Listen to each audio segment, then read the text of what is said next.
Una sa lahat ay bati po ako ng isang magandang hapon sa bawat isa sa atin.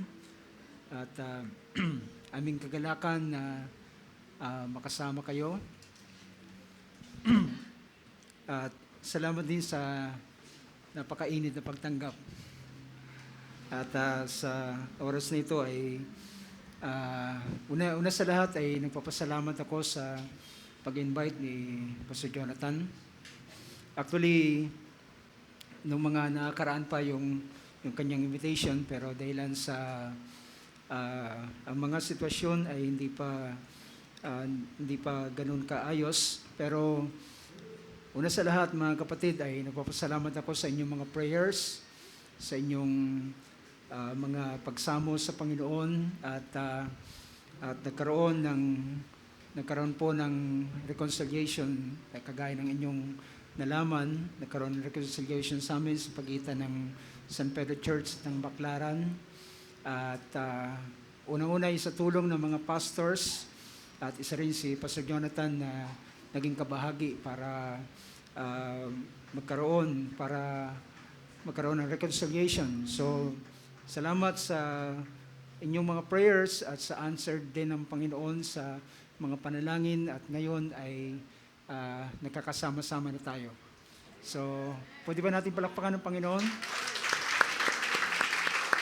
Salamat sa Diyos sa lahat ng mga bagay.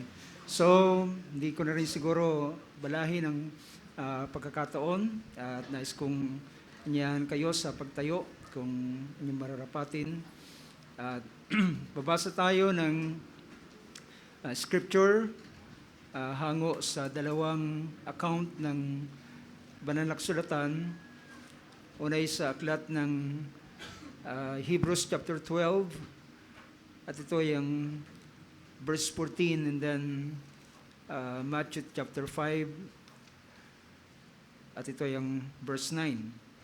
Pero dito muna tayo sa Hebrews chapter 12 verse 14, sabi rito, "Pursue peace with all men and the sanctification without which no one will see the Lord."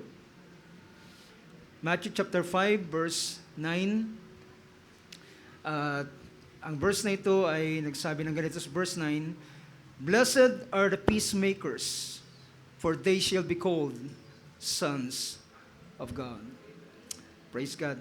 Mari tayong manalangin sa oras na ito. Amang Diyos, papasalamat kami, Panginoon, sa iyong biyaya sa amin, sa aming kalagitnaan sa oras na ito. Sa iyong patuloy na pagbubuhos ng iyong masaganang biyaya sa bawat dako, higit sa lahat kung saan naroon ang iyong mga anak ay doon mo ay binubuhos ang iyong biyaya at ang iyong pagpapala. At naniniwala ko na kahit sa oras na ito, Panginoon, at alam namin mula pa kaninang umaga, ang iyong biyaya sa iba't ibang mga dako ay iyong pinapasagana, Panginoon, at muli naming isinasamo sa oras na ito ang patuloy na iyong biyaya at kagandahang loob sa bawat isa sa amin. At bayaan mo na patuloy kaming makasumpong ng lingap sa iyong mga mata, Panginoon. At mayaan mo, O Diyos, na sa aming kalagitnaan ay patuloy kang mangusap ng iyong mga salita, Panginoon. Ang bawat isa sa amin ay totoong walang muang sa mga bagay na espiritual, maliban sa iyong Santong Espiritu na gumagawa sa buhay ng bawat isa sa amin. Ikaw ang nagsabi, Panginoon, na ang tanging Espiritu ang siyang nakakaalam kahit man ng mga bagay ng Diyos at kahit ng malalalim na bagay ng Diyos. At ipinangako mo, Panginoon, sa pagsusugo ng iyong Santong Espiritu ay aakayin kami sa lahat ng katotohanan at ipapahayag sa amin ang mga bagay na darating, O Lord. Yan ang aming sinasampalatayanan sa iyong paggawa, Panginoon, at sa working ng Holy Spirit sa buhay ng bawat isa na iyong mga anak. At habang kami ay narito, ay bayaan mo sa maikling sandali ng aming pagkakatipon, ay kami ay lubos mong pagpalain sa pamamagitan ng iyong mga salita.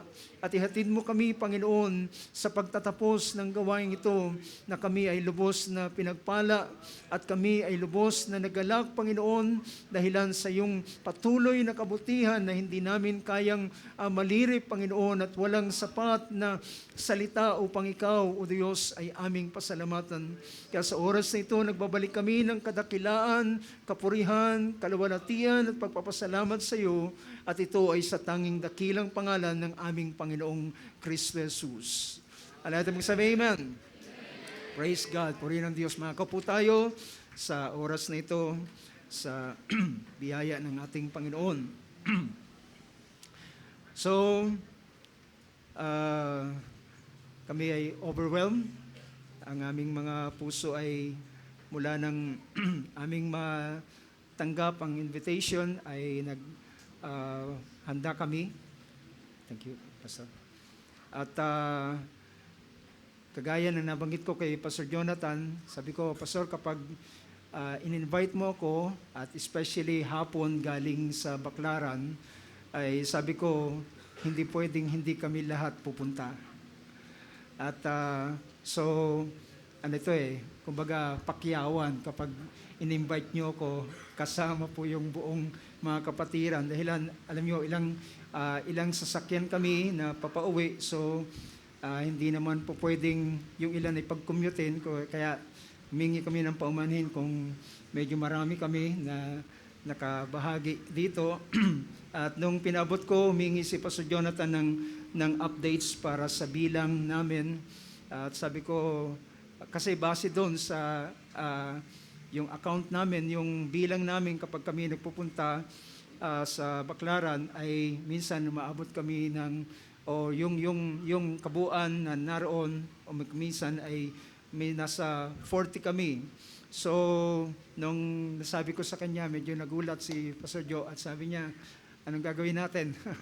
Yung aming lugar ay hindi ganong kalakihan, sabi niya.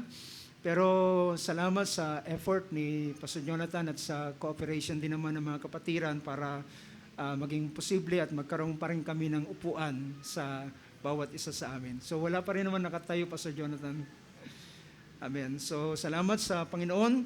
At sa oras na ito ay nais kong, alam nyo, yung lugar na ito ay sa Facebook ko lang lagi nakikita.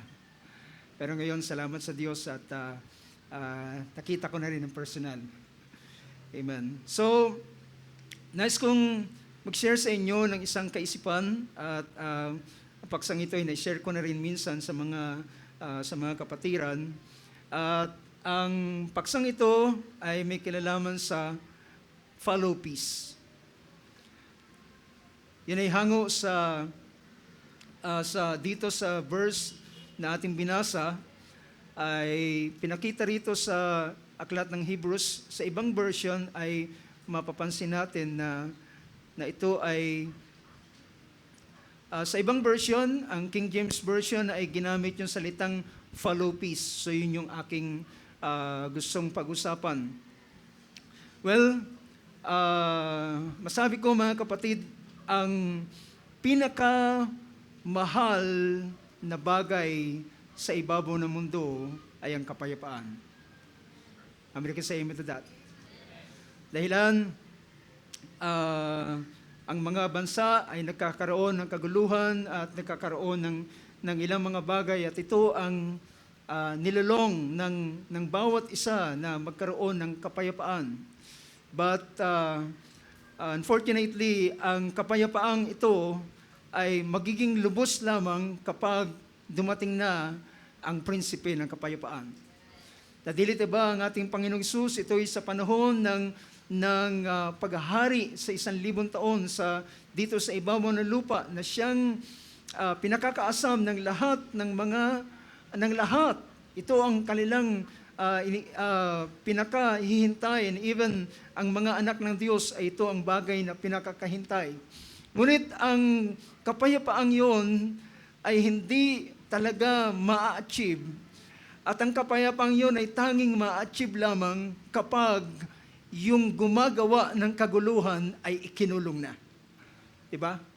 So as long na ang kaaway, ang diablo, sabi ng banal na sulatan, siya ang accuser at siya ang gumagawa ng kaguluhan at nagpo-provoke sa mga tao at para kunin ng kapayapaan at alisin ng kapayapaan. So as long na siya ay narito sa ganitong bagay, ay hindi magkakaroon ng kapayapaan sa pangkalahatan sa buong mundo. Pero gayunpaman mga kapatid, ang mga anak ng Diyos ay inilagay dito sa ibabaw ng lupa upang sila ang gumawa ng kapayapaan. At mula doon sa verse na ating binasa kanina hango sa chapter 5 ng book of Matthew, ito ay tinawag itong Beatitudes. At alam natin kung anong ibig sabihin ng Beatitudes ay ito'y pinakita na they are supreme blessedness. Ito palang mga pangungusap ng ating Panginoon, blessed are the poor in spirit, those that mourn, the gentle or the meek, those that hunger and thirst for righteousness, the merciful, the pure in heart, the peacemaker. Ang lahat ng ito ay ang kalalagayan ng tinatawag na Beatitudes. O yung sila ang mga nasa kalalagayan ng supreme blessed. So merong isang awit nating narinig ko yung awit na yun na greatly blessed and highly favored. At naniniwala ko yun ang mga anak ng Diyos. They are greatly blessed. They are in a supreme blessedness. Nasa mataas na kalalagayan ng kapalaran o pagiging mapalad. Hindi ito dahilan sa merong nagkakamal ng maraming mga pag-aari sa ibabaw ng mundong ito, kundi ito'y dahilan sa blessing ng Panginoon na ibinibigay sa bawat isa. So, kung ang verse 9 ay napakita ng pangusap na ganito na sabi niya, blessed are the peacemakers, for they shall be called sons of God. So ibig sabihin, ang trademark ng mga anak ng Diyos ay they are peacemakers. Sabi rin sa amen. Yan ang trademark ng mga anak ng Diyos. At ang trademark ng kaaway ay siyempre pa, siya ay magnakaw, sumira, magwasak, at pumatay, samantalang ang ating Panginoon ay naparito upang magkaroon ng buhay at magkaroon ng kasaganaan nito, wika ng ating Panginoon. So, this is the trademark ng mga anak ng Diyos, kaya dahilan sinabi nito, they shall be called the sons of God. They shall be called the sons of God. Doon sa verse nating binasa kanina, ay pinakita roon na sa King James Version, follow peace with all men and holiness. So pinakita rito na merong dalawang bagay na mahalaga. At ang dalawang bagay na mahalagang ito ay pinakita ni Apostol Pablo na sabi niya na kung wala ang ganitong bagay ay walang makakakita sa Panginoon. Diba? Follow peace and holiness and sanctification. Well, we as a anti-message believer ay masyado tayong alam natin ang verse na ito na pinapakita na kung walang kabanalan, walang makakakita sa Panginoon. Kung walang kabanalan, and that's the reason, ito yung main sa aral natin ng mga mananampalataya ay ito ang isa sa pinakamahalagang bagay dahilan pinakita rito kung wala ang kabanalan ay hindi mo makikita ang Panginoon. At pinakita rin doon, isa din doon sa blessedness sa Beatitudes ay sinabi ng ating Panginoon, blessed are the pure in heart, for they shall see God. So makikita natin na ang tinatawag na kapayapaan at ang sanctification or ang holiness, ito ay magkasama. Ito ay magkasama at ito'y pinagsama ni Apostol Pablo na sabi niya, pursue peace with all men and the sanctification without which no man shall see the Lord. Now, alam nyo, sa ilang mga version, mga kapatid, ay mapapansin natin na iba't ibang yung ginamit. At ewan ko lang kung meron kayo ng ilang mga version. Yung version ng King James Version ay pinakita diyan, follow peace. Follow peace. Yung King James Version ay pinakita na follow peace. Yung isa namang version, katulad nito ng NASB, ay ginamit yung pursue. Now, mapapansin ninyo na pag sinabing follow, makikita nyo yung salitang pag-follow, pwede kang naglalakad at sinusundan yung, sabi niya, sundan mo ang kapayapaan. Sundan mo ang kapayapaan. Sa ibang version naman ay ginamit na yung salitang pursue. Pag sinabing pursue, mga kapatid, hahabulin mo na. Nakukuha niyo yung punto, mga kapatid. So yung idea ng nagsalin ng banal na kasulatan sa King James Version is follow. Kapag ikaw ay merong sinusundan at ikaw ay sunod ng sunod sa Kanya, pero dahilan sa iyong kasusunod sa Kanya ay parang nakahalata siya. Ang ginawa niya ay tumakbo na siya. Then ang gagawin mo, para masundan mo rin siya, kinakailangan mo rin tumakbo. Diba? Yun yung salitang pursue. At sa ESV version ay pinakita naman yung salitang strive. Yung pag sinabing strive ay makikipaglaban ka na para sa kapayapaan. Paano nangyari yun na kinakailangan mong makipaglaban para sa kapayapaan? Sa ESV version ay pinakita yung strive for peace with everyone and for the holiness without which no one will see the Lord.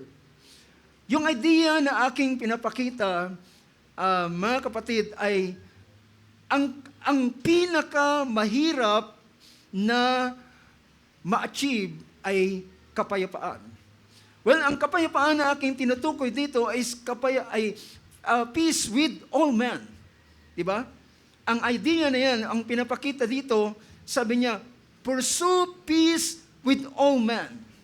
Sa lahat ng mga tao.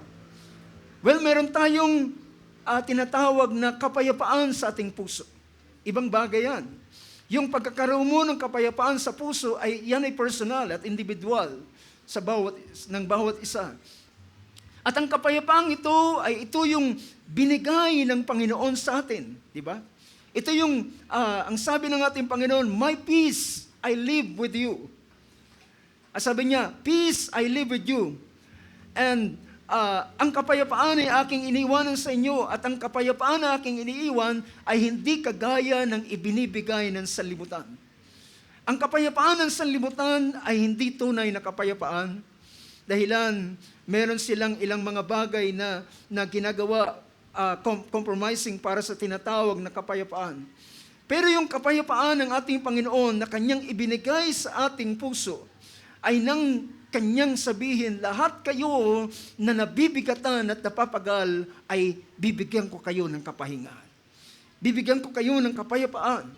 So, yan ay personal, ngunit yung tinutukoy natin dito is peace with all men. Ito man ay mga mananampalataya o hindi mga mananampalataya. Now, alam nyo, sa Greek word, ang Greek word ng salitang ito na follow, peace, yung salitang follow peace, ay ang Greek word niyan ay dioko. Ang meaning ng salitang ito sa tired definition ay to run swiftly in order to catch a person or a thing. So, ibig sabihin, pag pinag-usapan pala, alam ni Apostol Pablo at ang paggamit ng mga salitang ito sa Gregong salita, na yung salitang follow peace, na yung salita palang dioko, ang ibig sabihin is to run swiftly. Ibig sabihin, tumakbo ka ng mabilis at matulin para mahuli mo at makatch mo ang kapayapaan. So ibig sabihin, ang kapayapaan ay mailap. Do you get the idea? Ang kapayapaan ay hindi ganun kadaling makuha. Dahil ang kinakailangan mong sundan, alam niyo yung idea, ang idea nito ng salitang Joko ay ginagamit din ito doon sa ilang mga salita ng tinatawag na hunter. Alam niyo yung hunter, di ba? Yung salitang Joko ay ginagamit din sa tinatawag na paghahunt. Yung pangangaso. Ibig sabihin, kapag ikaw ay naghahunt, nag-isa kang ang isang hunter, kagaya ni Esau, kagaya ni Ishmael, ay mga magagaling silang mga ngaso, at siyempre pa, at kahit ang ating kapatid Barbanham ay naranasan niyang pagiging hunter, at kapag meron siyang nakita na kanyang target, siyempre pa, pupuntahan niya yun. At ibig sabihin, para niya mahuli yung kanyang hinahunt na hayop, ay gagawa siya ng paraan, di ba? Gagawa siya ng mga strategy. Meron siyang strategy, meron siyang paraan para makalapit siya doon sa kinaroroonan ng anumang klase yung kanyang hinahunt. At gagawa siya ng paraan na hindi siya maririnig yung kanyang yabag, at di siya makakapag-create ng tinatawag na ingay hanggang sa kanyang makatch yung kanyang hinahunt. Alam niyo, yun yung idea ng tinatawag na kapayapaan, mga kapatid. So, ibig sabihin, ang kapayapaan ay hinahanap ito.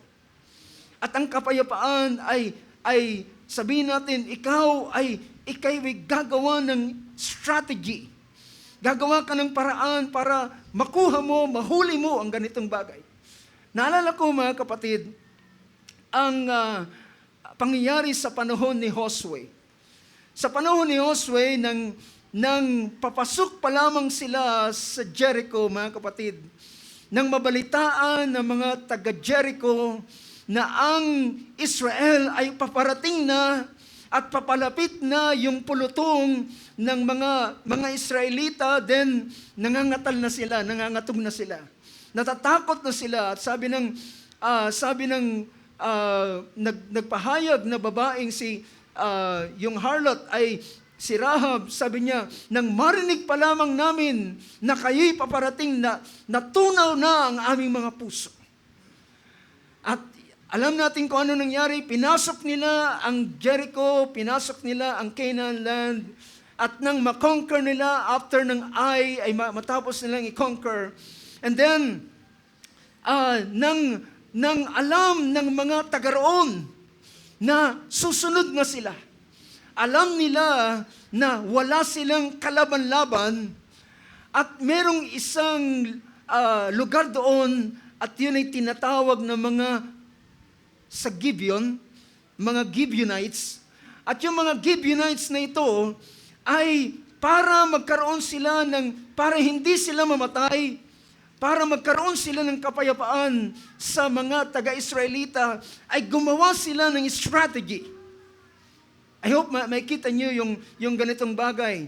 Gumawa sila ng strategy na pumunta sila, nag-usap-usap sila. Anong ating gagawin para hindi tayo mamatay, para manatili tayong buhay?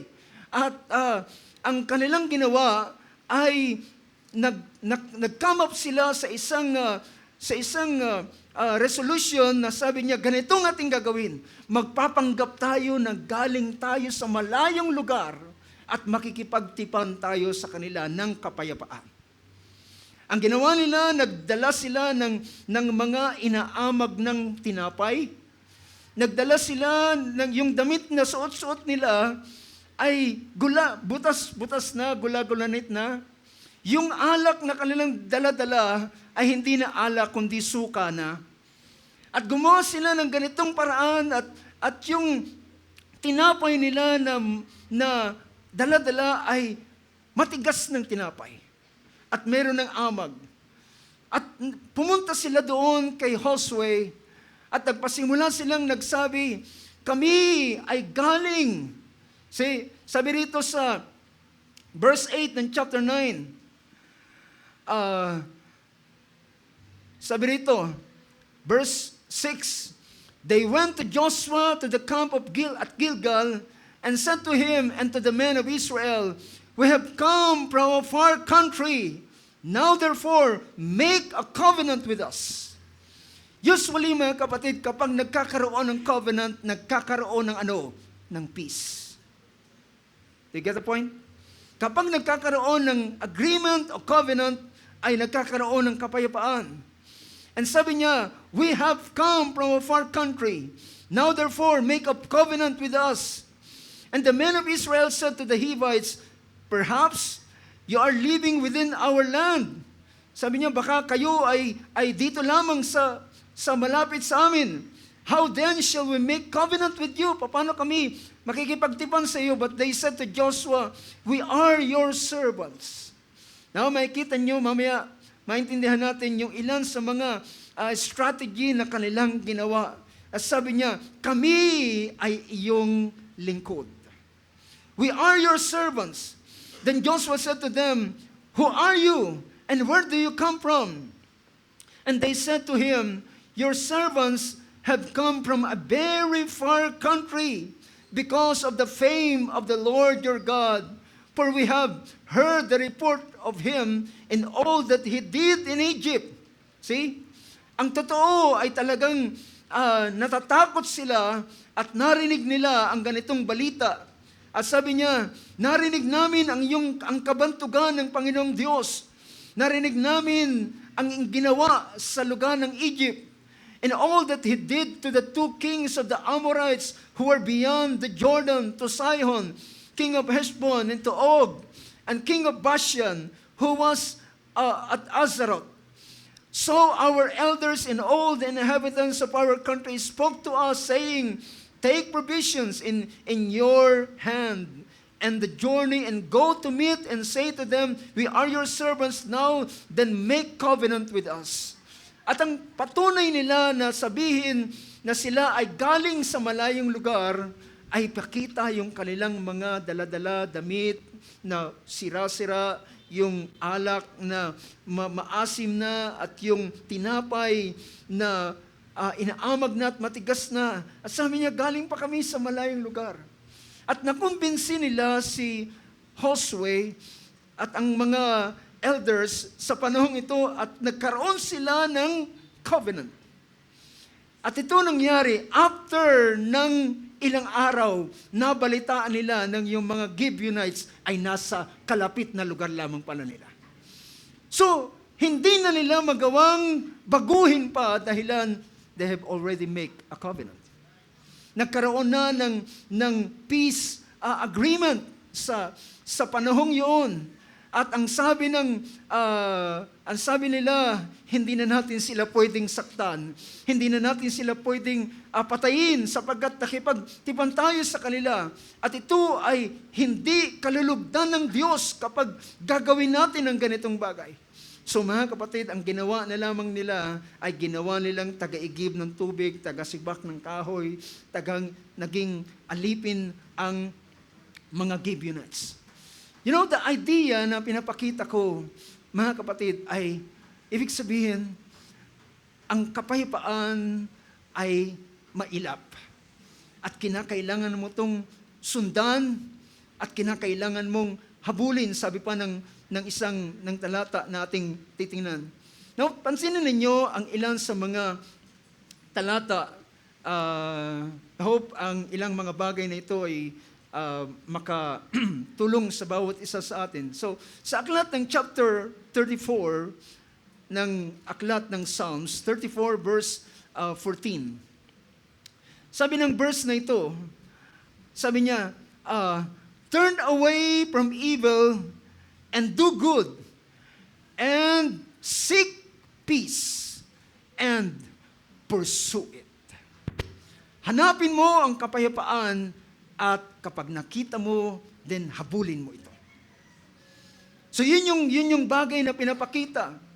So, ilan sa mga bagay na ating titingnan ay ilan sa mga pangyayari sa banal na kasulatan, paano ang ilan sa mga paraan o ginamit ng mga lingkod ng Diyos na naging epektibo na talaga ng kapayapaan ay ito ay hinahanap at hinahabol at ito ay kumagaminsan ay pinapakipaglaban.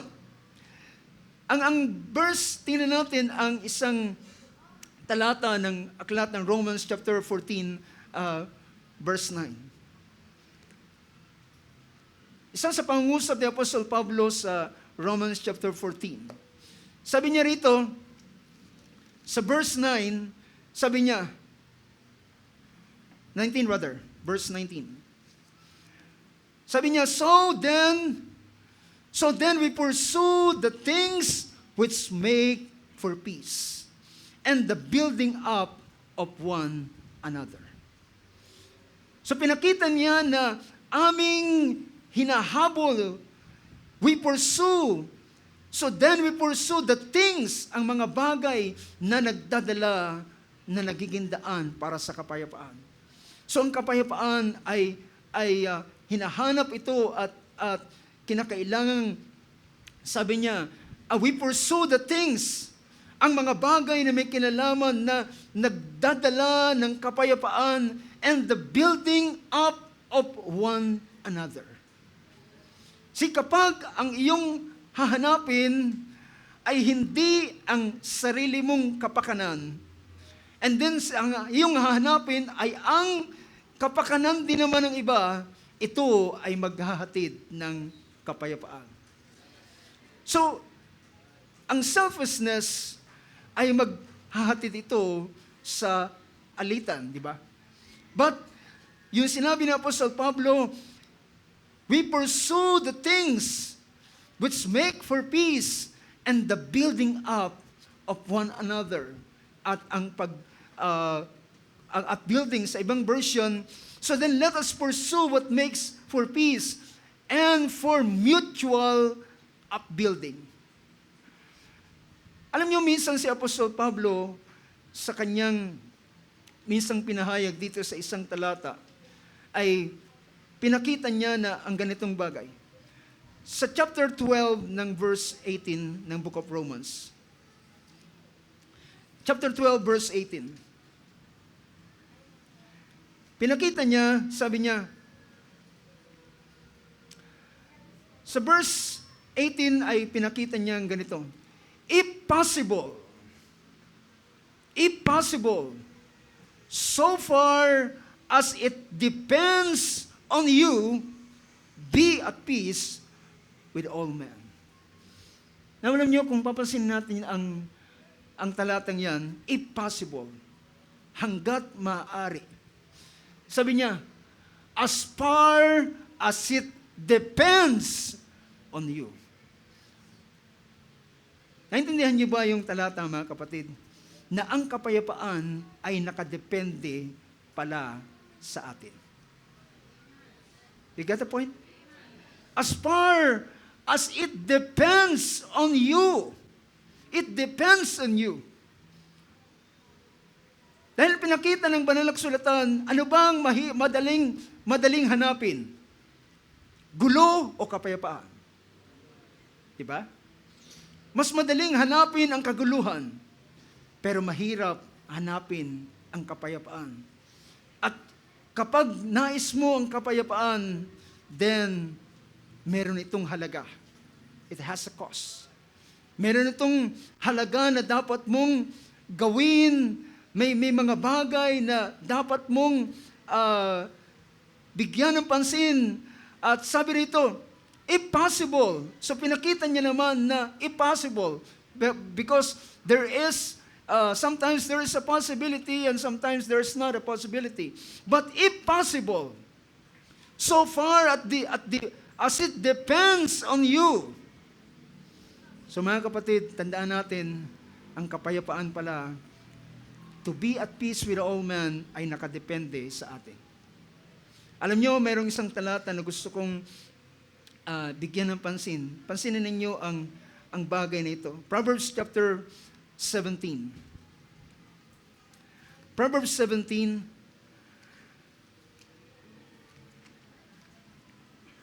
sa Proverbs 17 verse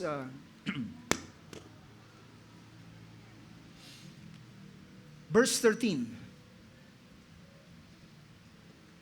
Asin ninyo yan. Sa verse 13 sabi rito, he who returns evil for good, evil will not depart from his house. Sino man na nagbabalik ng masama na sa mabuti, mayroong ginawang mabuti at babalikan ng masama, sabi rito ay hindi aalis ang masama sa kanyang tahanan. At gayon din naman na kapag gagantihan mo ng masama ang masama, what will happen? Diba? So, merong tinatawag na pwedeng mangyari na sinabi rito, evil will not depart from his house. Ang kasamaan ay hindi aalis sa kanyang bahay, sa lugar na yon. So, pwede pala na ang kasamaan ay manatili. Pinakita ng si Solomon ay nangungusap siya ng maraming klase ng mga kawikaan at kanyang pinakita na sabi niya, kapag ang apoy ay inalisan mo na ng gatong, then unti-unti na itong mamamatay. So that's the idea na pinapakita. Now, pansinin natin sa ilang mga tingnan natin ang ilang mga sabihin nating paraan ng paghabol, pagsunod, at paghabol sa kapayapaan. At kung kinakailangan ay pinapakipagbaka dahilan ito ang kagaya ng sinabi kanina, ang sa trademark ng anak ng Diyos ay isang tagapagawa ng kapayapaan. Now, merong isang pangyayari sa buhay ng si David. Well, ang ganitong bagay ay masabi natin na upang ang tinatawag na kapayapaan ay ma-achieve, ang 1 Thessalonians chapter 5 verse 15 ay pwede nating tingnan ang ganitong pangungusap ni Apostol Pablo. Sabi niya rito, chapter 5 verse 15, see that no one repays anyone evil for evil, but always seek to do good to one another and to everyone.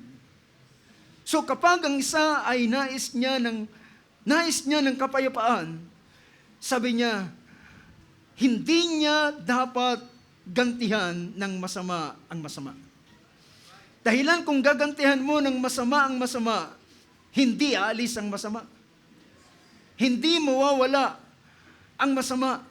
Bagkus ang masama ay mananatili, sabi niya rito, so unang paraan na pinakita ng banal na kasulatan, do not repay evil for evil.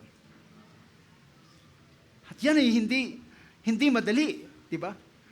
Yan ay minsan ay hindi madali, do not repay evil for evil.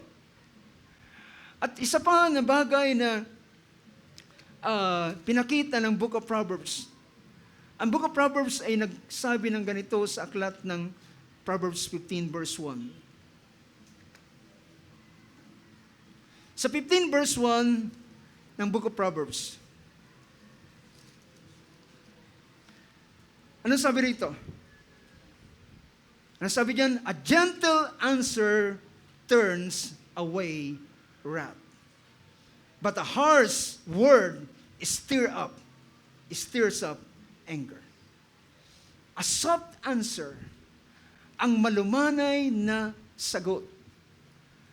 Tingnan niyo yung ginawang strategy ng Gibeonites para makuha nila ang kapayapaan at naging effective. Hindi sila namatay. Bagkus nagkaroon sila ng pakikipagkasundo sa Israel at nang mangyari yun, mga kapatid, hallelujah, tagumpay ang lahat. Pero gumawa sila ng paraan. Ang unang bagay na kanilang ginawa, sabi niya, kami ay inyong mga lingkod. Kami ay inyong mga lingkod. At sabi niya, at sila ay nakipagpayapaan. A gentle answer turns away wrath, but a harsh word stirs up anger. Ito ay isang, naniniwala ako na ito'y very effective. How many believes that? It is very effective. Dahilan, yung sumunod ay talagang epektibo, ang harsh words stirs up anger. Diba kapag sinagot mo yung isa ng pagalit na salita, well, ang sasagot din naman sa iyo ay galit. But a gentle answer turns away wrath. Now, alam niyo, merong isang pangyayari sa buhay ni David. Isang panahon na meron siyang mga kawal na, or rather, mga shepherd doon sa lugar ng Carmel. Laging doon sila nagpapastol. It so happened na merong isang lalaki doon na mayaman na ang pangalan ay Nabal.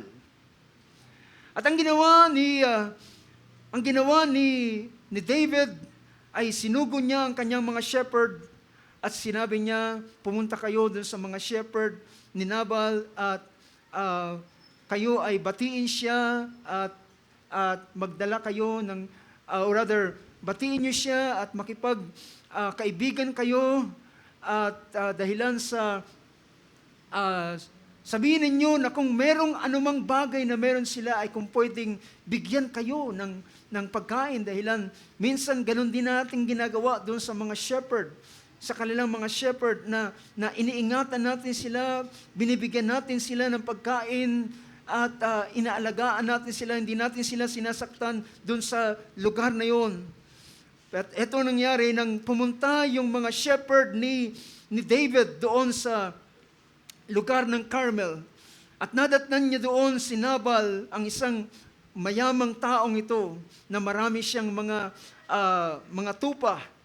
At ang kanyang mga shepherd ay bumati at nagbigay ng pugay kay Nabal. At sinabi niya na alam niyo ba na ang inyong mga pastol ay nakakasama namin at sila'y aming iniingatan at hindi namin sila inaano. Kami ay merong magandang ugnayan sa kanila at nakikipagpayapaan kami sa kanila. At sabi niya, maaari ba na kami ay makahingi ng inyong kung ano man ang meron kayo dyan? Sumagot si Nabal at sinabi niya, anong pakialam ko sa David na yan? Hindi ko siya kilala. At sabi niya, ngayon ay marami ng mga taong traidor na kung umaalis sa kanyang Panginoon, hindi ko alam kung sino kayo. At sabi niya, wala akong pakialam sa inyo. Dahil lahat ng ito ay nakarating, umuwi ang mga shepherd ni David at idinreport kay David ang lahat ng pangyayari. At nang marinig niya ang lahat ng balita ng kanyang mga shepherd, nagpuyos ng galit si David. At sabi niya, bumangon kayo! Kinuha niya ang 400 kanyang mga kasamahan at sabi niya, isakbat ninyo ang inyong mga sandata at sabi niya, papatunayan ko na hindi lulubugan ng araw ang taong yan at sila ay mamamatay. At galit na sumugod si David. Ngunit, ang balitang ito ay nakarating sa asawa ni Nabal na si Abigail. At ang ginawa ni Abigail, sabi niya, anong klaseng pakikitungo na ginawa ng aking asawa doon sa mga shepherd ni David that alam niya naman na gano'n na lamang ang pag-iingat at pagpoprotekta nila sa mga shepherd ni Nabal. Ang kanyang ginawa ay nagpasimula siyang maghanda ng kanyang sarili at nagdala siya ng mga handog na mga present, ng mga kaloob na isasalubong doon kay David. At sumakay siya sa kanyang asno, kung di magkamali, at nagpasimulang sinalubong. At alam nyo, sabi ng banal na kasulatan, nang malayo pa si David, ay natanaw na ni Abigail at siya'y bumaba sa kanyang sinasakyan at siya'y lumapit doon at nagpatira pa sa harapan ni David. At sabi niya, narito ang inyong lingkod. Now, gusto kong basahin natin ang portion na ito. Dito ay sa chapter 25 verse 23 ng book of 1 Samuel. 1 Samuel chapter 5 verse 23.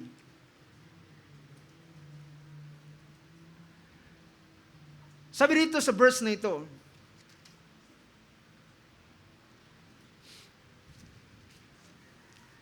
sa verse 23, when Abigail saw David, she hurried and dismounted from her donkey and fell on her face before David and bowed herself to the ground. She fell at his feet and said,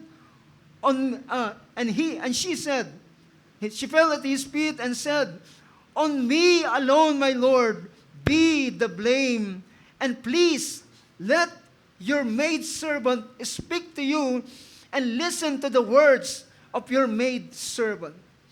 Please do not let my Lord pay attention to this worthless man Nabal, for as his name is, so is he. Nabal is his name, and folly is with him. But I, your maidservant, did not see the young man of my Lord whom you sent. Now therefore, my Lord, as the Lord lives, and as your soul lives, since the Lord has restrained you from shedding blood, and from avenging yourself by your own hand, now then let your enemies and those who seek evil against my Lord be as Nabal. Now let this gift which your maidservant has brought to my Lord be given to the young man and who accompany my Lord. Please forgive the transgression of your maidservant, for the Lord will certainly make for my Lord an enduring house, because my Lord is fighting the battle of the Lord, and evil will not be found in you in all your days." So mahaba yung bagay na pinangusap ng babaeng ito na pantas. So mga kapatid, alam nyo, ang sumunod na mga pangyayari, pagdating ng verse 32, then sabi ni David, "Then David said to Abigail, Blessed be the Lord God of Israel, who sent you this day to meet me, and blessed be your discernment, and blessed be who have kept me this day from bloodshed and from avenging myself by my own hand.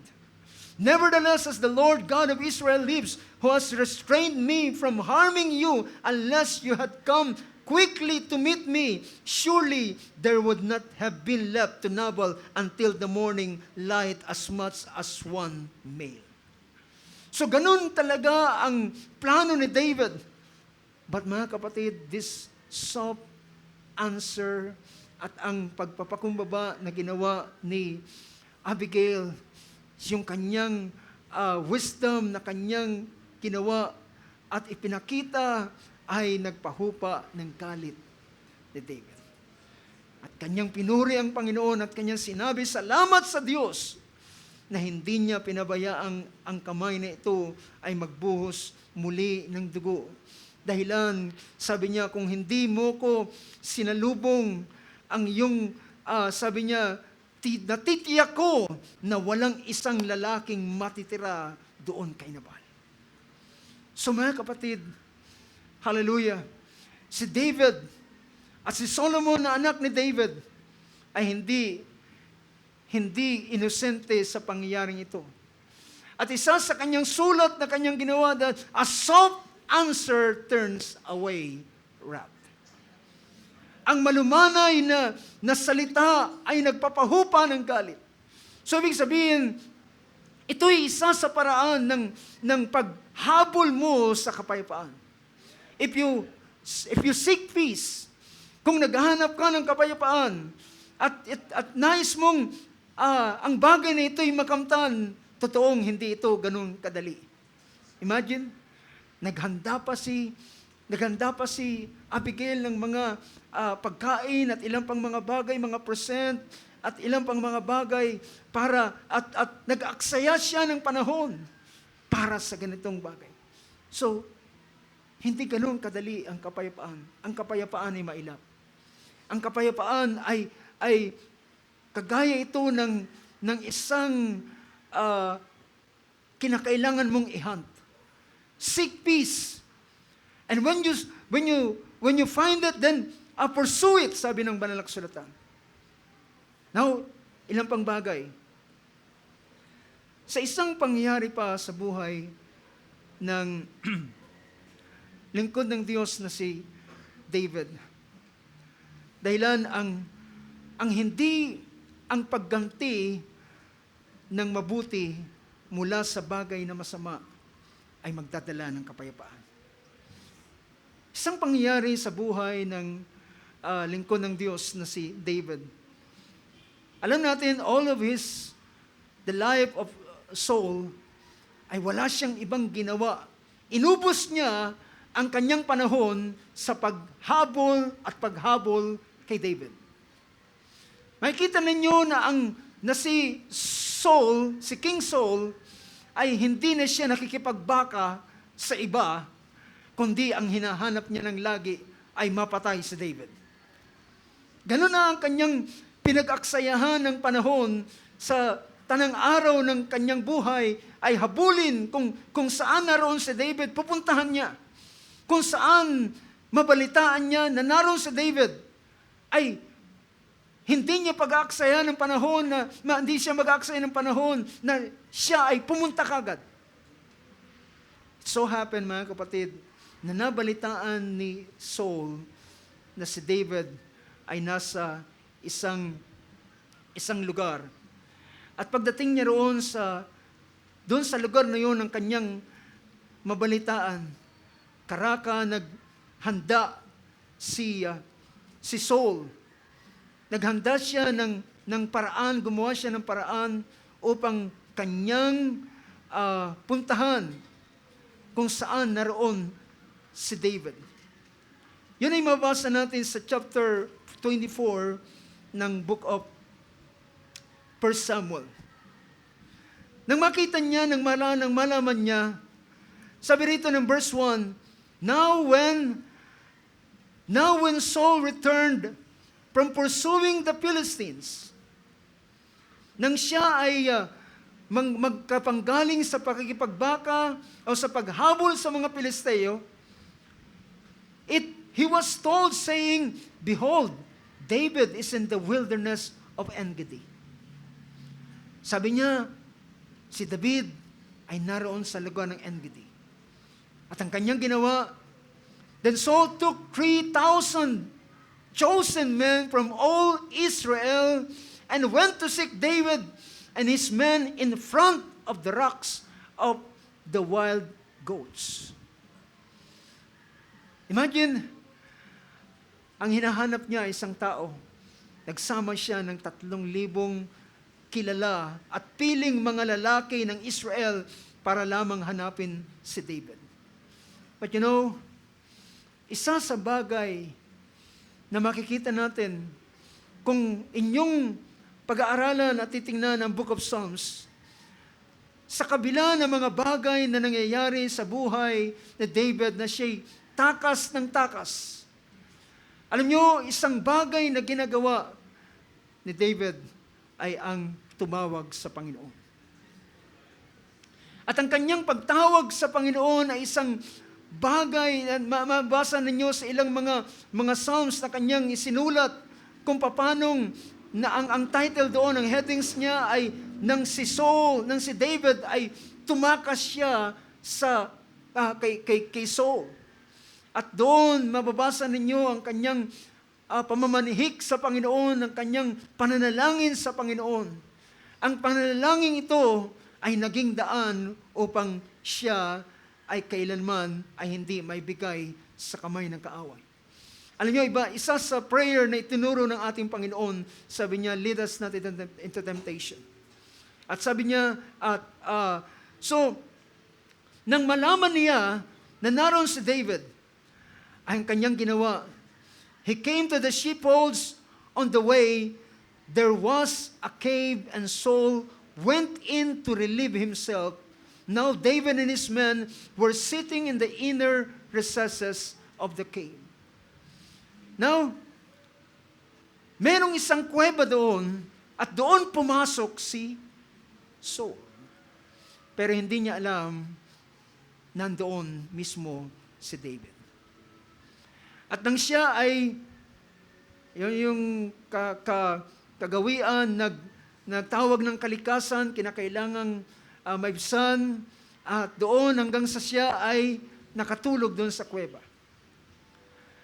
At noong araw na yun, noong gabing yun, ay sinabi ng kanyang mga kawal, sabi niya, David, ito na ang araw na sinasabi ng Panginoon sa iyo na ibibigay ko ang iyong kaaway sa iyong kamay. Ibibigay ko ang iyong kaaway sa iyong kamay. At nakita niya sa di kalayuan, si Saul ay tulog. At alam niyo, may mga nagsasabi sa kanya, at parang tama, parang totoo, na ito na kaya ang araw na ibinigay ng Panginoon para sa aking kaaway. And then ang ginawa ni David ay nagpasimulang lumapit. Dala-dala ang espada. Pero sabi niya, hindi ko kayang gawin ito sa pinahiran ng Panginoon. He came to the sheepfolds on the way where there was a cave. And sabi in verse 4, the men of David said, behold, this is the day which the Lord said to you, behold, I am about to give your enemy into your hands, and you shall do to him as it seems good to you. Then David arose and cut off the edge of Saul's robe secretly. And it came about afterward that David's conscience bothered him because he had cut off the edge of Saul's robe. Well, mga kapatid, makikita natin, ito ang tatak ng isang anak ng Diyos. That even sa panahong yun, ay sabi rito, pinilas niya, hiniwa niya yung dulo ng balabal o ng robe ni Saul.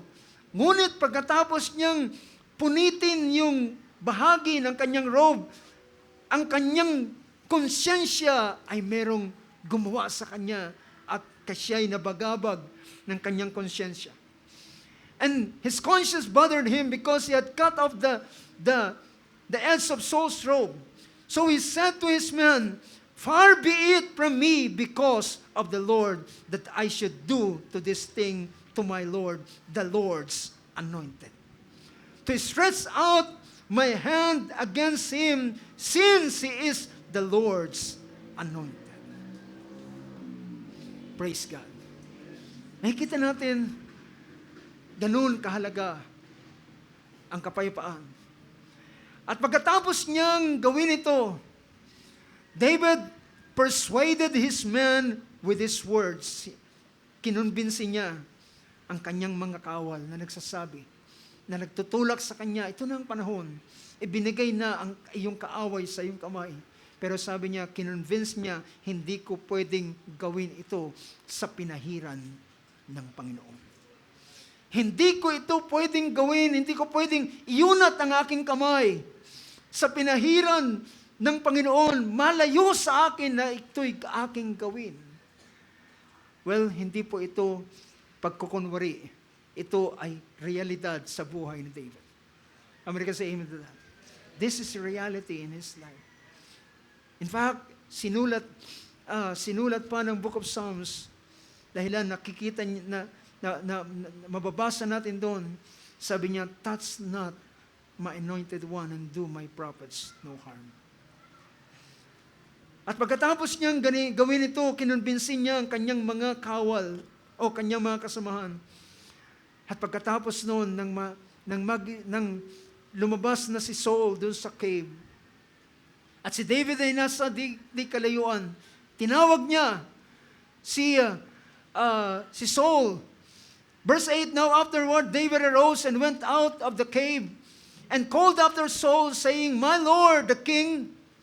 And when Saul looked behind him, David bowed with his face to the ground and prostrate himself.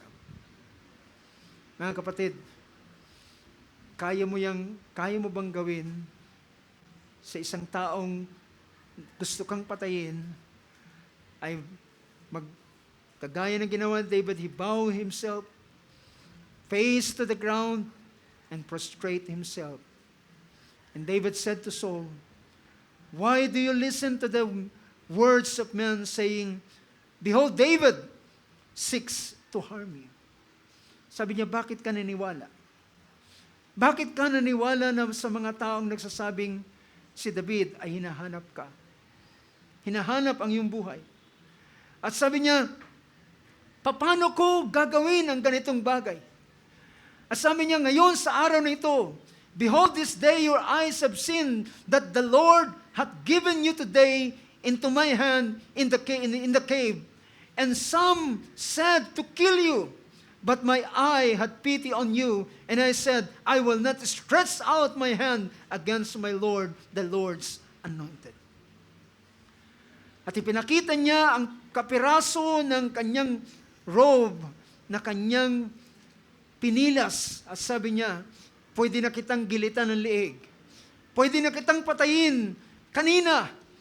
Pero aking sinabi, hindi ko kayang gawin ito sa pinahiran ng Panginoon. Alam niyo kung anong nangyari ang sagot ni Saul? Nang si Saul ay sumagot, matapos niyang sabihin sa verse 16, when David had finished speaking, marami pa siyang bagay na sinabi. Kanyang pinahayag kay Saul kung ano ang nasa kanyang puso. When David had finished speaking these words to Saul, Saul said, is this your voice, my son David? Then Saul lifted up his voice and wept. Tinaas ni Saul ang kanyang tinig at siya'y umiyak. Dahilan alam niya, pwede na siyang hindi nagising nung oras na yun. At sabi niya, he said to David, you are more righteous than I, for you have dealt well with me while I have dealt wickedly with you. Sabi niya, dahilan ikaw ang mas matuwid kaysa sa akin. Wika ni King Saul. Sa kabila na si Saul ay gumawa ng ganitong bagay, but he said to David, you are more righteous than I. Binigay na ako ng Panginoon sa iyong kamay, ngunit ikaw ay gumawa ng mabuting bagay sa akin. Alam niyo mga kapatid, pagkatapos ng bagay na ito, makikita na natin, if I'm not mistaken, ito na yung huling paghabol ni Saul kay David. So, makikita natin na ang kapayapaan ay hindi ganoon kadali. Totoo yung sinabi ng mga version, kinakailangan mo itong sundan, kinakailangan mo habulin, kinakailangan mong makipaglaban, makipagbaka. Meron pang isang talata o ilang mga talata na gusto kong bigyan ng pansin ay ang Proverbs chapter 17 verse 14 ay pinakita ang ganitong pangusap. Sabi rito ng chapter 17 ng book of Proverbs.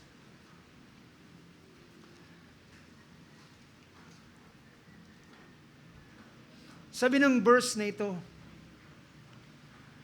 verse 14, the beginning of strife is like a letting out water. So, abandon the quarrel before it breaks out. So pinakita rito, ang pasimula ng pagtatalo ay kagaya raw ito ng pag-leak ng tubig. At habang nagli-leak, at kapag pinabayaan mo yung unang maliit na leak, ay palaki ng palaki yan. Hanggang sa isang sandali, magbaburst na yan. Dahilan, alam natin yung tubig ay merong pressure. Kaya merong leak dahilan, merong isang portion doon na hindi na ganun nakadikit ng lubusan. At nag-start na ang leak, sabi niya. The beginning of strife is like the letting out water. Kaya't ang payo ni Solomon, sabi niya, so abandon the quarrel before it breaks out. So kapag ang pagtatalo ay nag-start na, para hindi ito lumala, sabi ng Solomon, para hindi ito mag-breaks out, kinakailangan mo i-stop na kagad. Ibig sabihin, gawan mo na ng solusyon ang bagay na ito. So the beginning of strife is like the letting out of water. So abandon quarrel before it breaks out.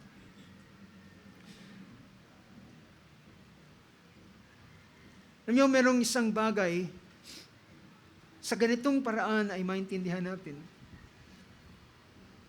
that peace ay hindi ganun kadali.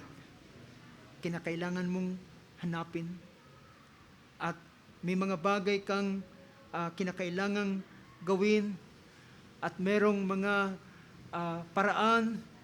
Pinakita ng isang talata sa Proverbs chapter 14 verse 29. Ang isang tao, sabi niya, a slow to anger has a great understanding. 14 verse 29. Sabi rito, he who is slow to anger has a great understanding, but he who is quick-tempered exalts folly.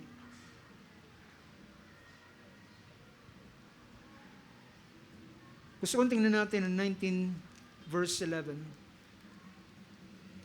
Napakaganda ng bagay nito. 19 verse 11.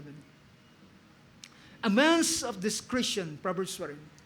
A man's discretion makes him slow to anger. And it is his glory to overlook a transgression. Ito ay kanyang kaluwalhatian kung kanyang palalagpasin ang ilang mga bagay na kamalian. Now mga kapatid, sa puntong ito na ating tinitingnan, makikita natin yung idea that peace ay merong halaga ito. Diba? It has a price. Ito'y merong halaga. At sa mga bagay na pinakita ng payo, mostly, alam nyo, nakita ko ang ilan sa mga talata ay napakarami sa book of Proverbs. Na pinakita roon na ang isang tao na kaya niyang pigilan ang ilang mga bagay ay mas mahigit pa siya sa isang makapangyarihang kawal na kayang pasukin ang isang syudad. He's more than a mighty man.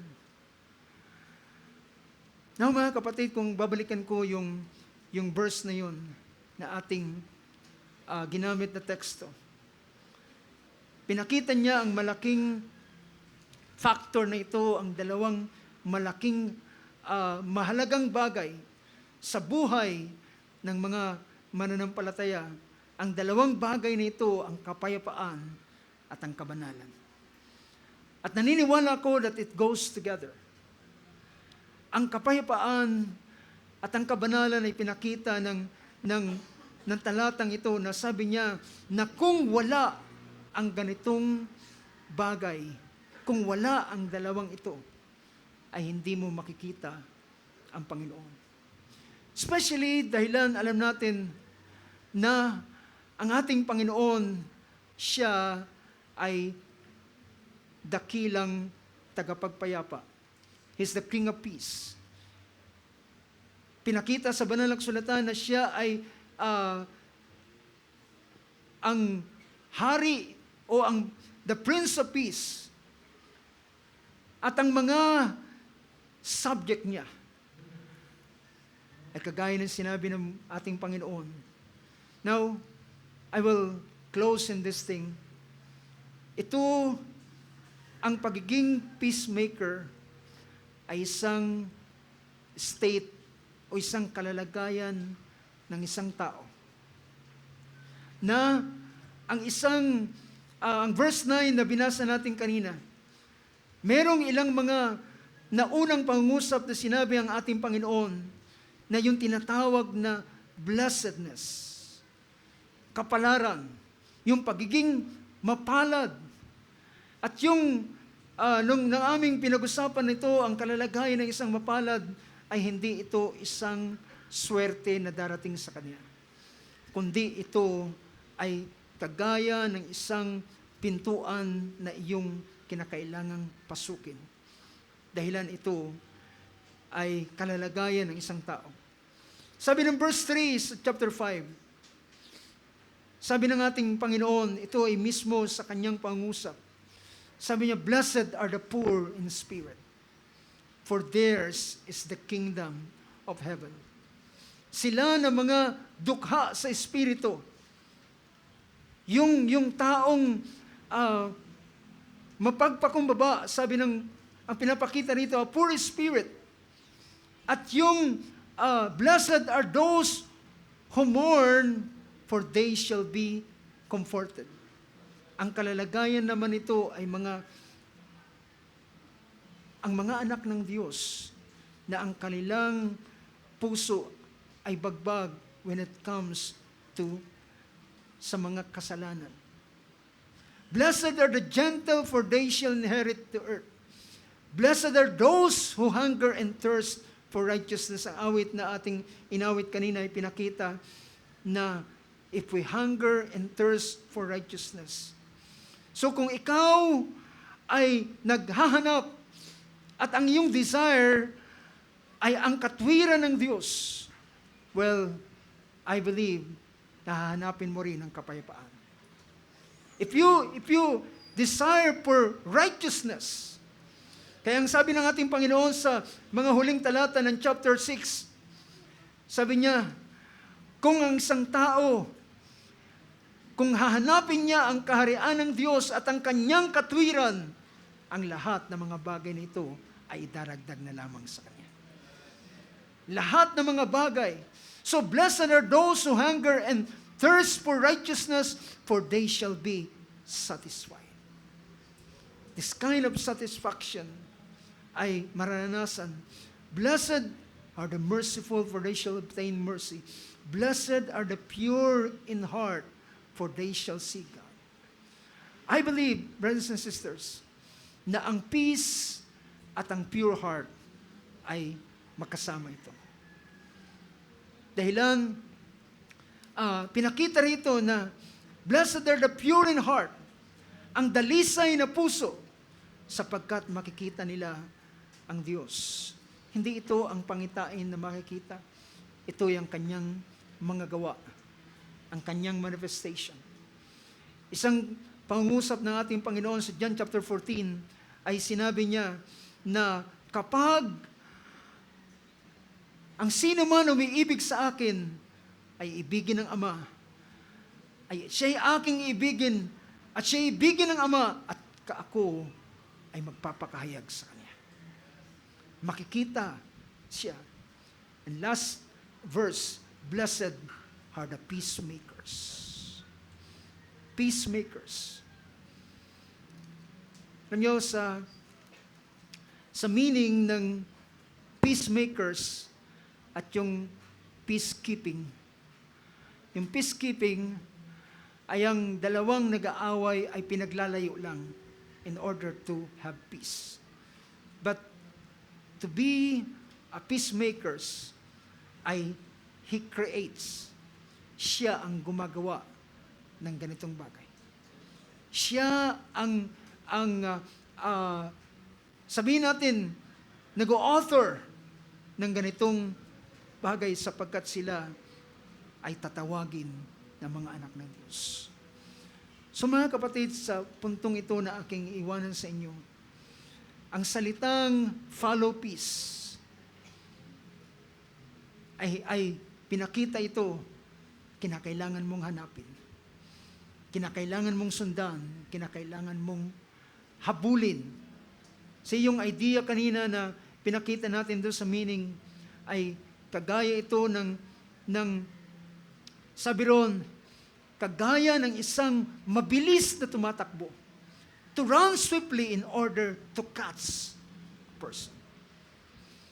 Dahilan kung hindi mo gagawin ang bagay, kagaya ng paghahunt, ito'y makakaalpas. Ito'y, merong isang talinghagang ating Panginoon.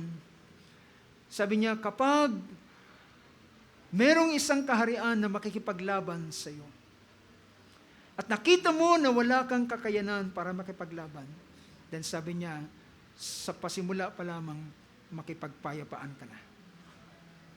Para hindi na magkaroon ng mag-breaks out pa ang ilang mga bagay. So brothers and sisters, sa hapong ito ay iwanan ko lamang sa inyo ang ganitong mga pangungusap. Ang mga anak ng Diyos ay inilagay, at sabi ng banal na kasulatan, pinakita natin kanina, it depends on us. Ito'y nakasalalay sa bawat isa sa atin. Ang kapayapaan, dahilan ang mga anak ng Diyos ay sila ay asin at ilaw at liwanag ng sanlibutan. Ang asin ay, alam natin, ang asin ay para siyang, di ba yung mga granules. At yung isang butil na ito ay nagre-represent sa isang mananampalataya.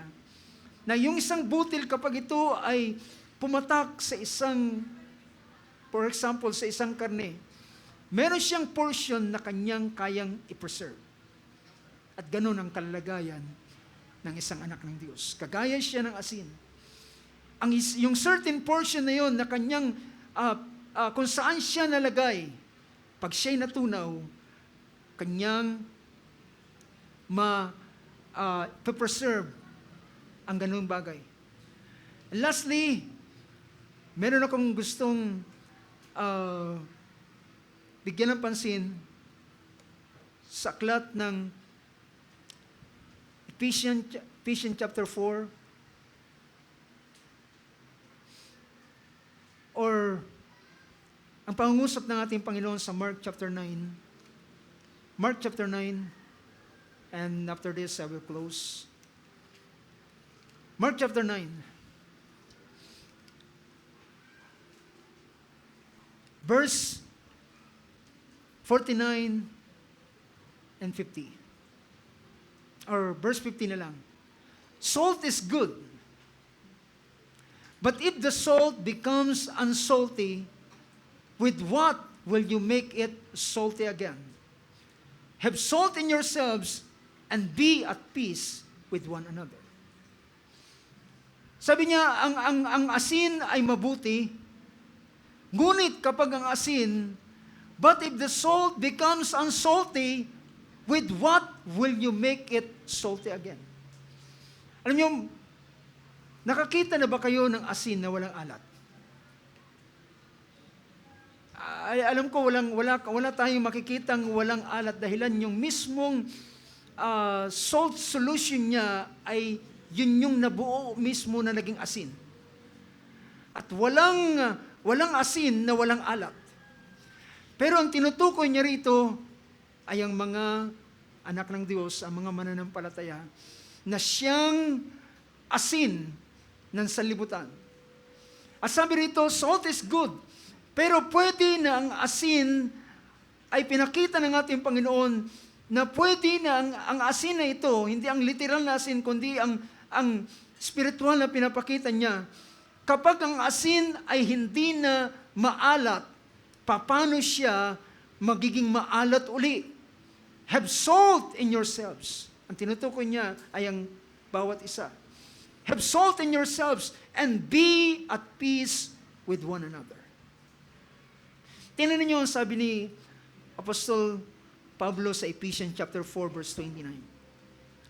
Sabi rito, let no corrupt talk come out of your mouth. So yun pala, pwede pala ng asin ay mawala ng alat. Kapag ang anak ng Diyos na asin ay hindi na, ay ang lumalabas sa kanyang bibig ay mga corrupt words. Kaya sabi rito, let no corrupt talk come out of your mouth, but only such is as good for the building up, as fits the occasion, that it may give grace to those who hear it. Sabi niya, huwag magkaroon ng marurumi o masamang mga salita at pangungusap mula sa inyong bibig, kundi ang mabuti para sa ikatatatag at para sa pangangailangan para sa pangangailangan, that it may give grace to those who hear it. Ang asin pala ay ang mga salitang lumalabas sa ating bibig. At kapag ang ating mga salita ay hindi na nagiging blessing, hindi ka na maalat. Do you get the point? Kung ikaw ay nagsasalita at hindi na maalat, wala nang biyaya. Ibig sabihin, ikaw ay asin na wala nang alak. Pero ang sabi ng Panginoon, have salt in yourselves. At ang asin na yan ay ang mga salita na lumalabas. Sa Colossians chapter 4 verse 6, let your speech always be gracious, seasoned with salt, so that you may know how you ought to answer its person. So ang pinaka-epektibong paraan ng kapayapaan para sa lahat ng tao, sabi niya, magkaroon ka ng asin sa iyong sarili. Have salt in yourselves. Ang mga gracious words. Alam niyo mga kapatid, ito ang kakaiba ng ating Panginoon sa mga Pariseo dahilan habang siya'y nagsasalita. Hindi siya nagsasalita na kagaya ng mga Pharisees at ang mga Sadducees. Nangungusap siya na punong-puno ng biyaya. Bakit ang mga tao ay nahahalina sa Kanya? Na-attract sa Kanya. Dahilan sa mga salita, dahilan ang sabi ng banal na kasulatan, ang biyaya ay lumalabas sa Kanyang bibig. Sa huling mga araw nito, mga anak ng Diyos, in order to have peace with one another, have salt in yourselves. Magkaroon ka ng asin sa bawat isa. Makikita ninyo ang ratio ng ating Panginoon nang siya ay nakipag-bargain sa Diyos, si Abraham, dahilan pupuksain ng Diyos ang kambal na syudad. At sabi ng Abraham, Panginoon, tama ba na ikaw ay hahatulan mo ang masama kasama ng mabuti? Perhaps merong 50 righteous. Hahatulan mo pa rin ba? Sabi ng Panginoon, hindi ko sila hahatulan dahilan sa 50 righteous. At bumaba ng bumaba, down to 10. At sabi niya, huwag kang magagalit, Panginoon. Paano kung merong 10 matuwid sa Sodom at Gomorrah. At sabi ng Panginoon, alang-alang sa 10 matuwid, ay hindi ko dadalhan ng kagalitan at kahatulan ang Sodom at Gomorrah.